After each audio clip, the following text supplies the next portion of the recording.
Assalamualaikum warahmatullahi wabarakatuh. Alhamdulillahirrabbilalamin. Wabihi nasta'in ala umuri dunia waddin. Wassalatu wassalam ala surafil anbiya'i wal mursalin. Amma ba'du. Perkenalkan, nama saya Fauzan Nasib dengan NIM 2011-30181. Di video ini saya akan menjelaskan tentang materi-materi tentang hukum investasi dan pasar modal untuk memenuhi tugas ujian tengah semester tahun 2022 ini. Materi pertama tentang prinsip dan teori investasi. Jadi prinsip dasar investasi dapat dibedakan menjadi 3 pembahasan. Di antaranya yaitu investasi secara umum, 5 pertimbangan dalam berinvestasi, dan jenis-jenis investasi. Prinsip utama saat ingin berinvestasi adalah memiliki tujuan, target, dan prioritas investasi yang jelas. Ketiga hal ini akan membantumu menentukan aset berinvestasi, nominal dan frekuensi kamu berinvestasi. Sedangkan teori investasi sederhananya ialah bahwa jumlah atau banyaknya investasi tidak hanya bergantung pada pengembalian salah satu faktor saja, namun dipengaruhi juga oleh biaya modal atau tingkat bunga. Mengacu pada teori ekonomi, teori investasi sangat berkaitan menurut ekonomi teori klasik. Dasarnya teori investasi ini terdiri dari biaya pengembalian, harapan, dan peluang. Ketika kita mau menginvest harus punya biaya. Kedua, pengembalian investasi kita tidak terlalu berharap selalu saja menguntungkan, dan terkadang apa yang sudah kita invest, duit tersebut diolah oleh penginvest dan pengembaliannya sesuai prosedur.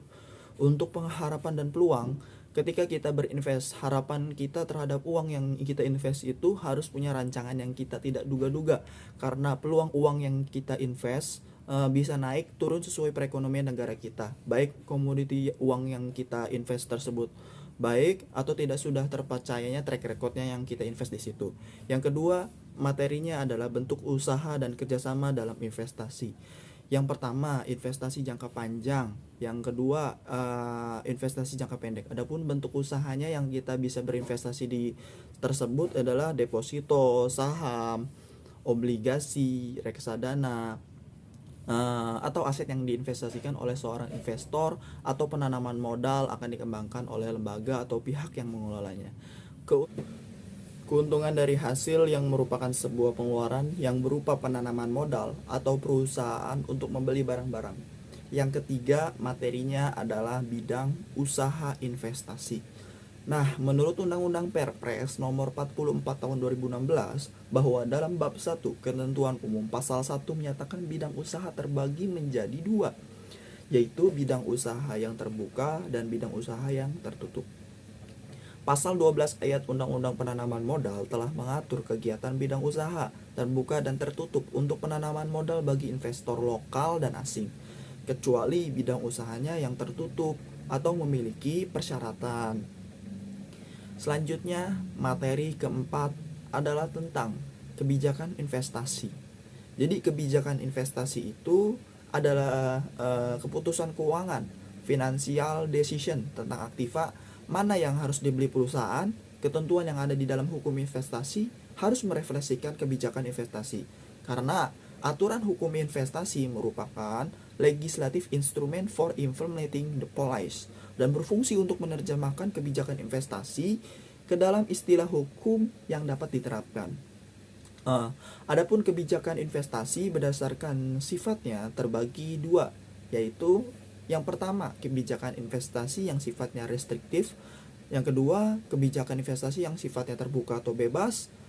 Nah, selanjutnya, adapun kebijakan investasi di Indonesia terdapat dalam Undang-Undang tentang Penanaman Modal nomor 25 tahun 2007 yang telah menggantikan kebijakan yang lama dengan menyatukan dualisme pengaturan tentang penanaman modal yang dahulu diatur dalam Undang-Undang nomor 1 tahun 1967 tentang penanaman modal asing, atau Undang-Undang nomor 6 tahun 1967 tentang penanaman modal dalam negeri.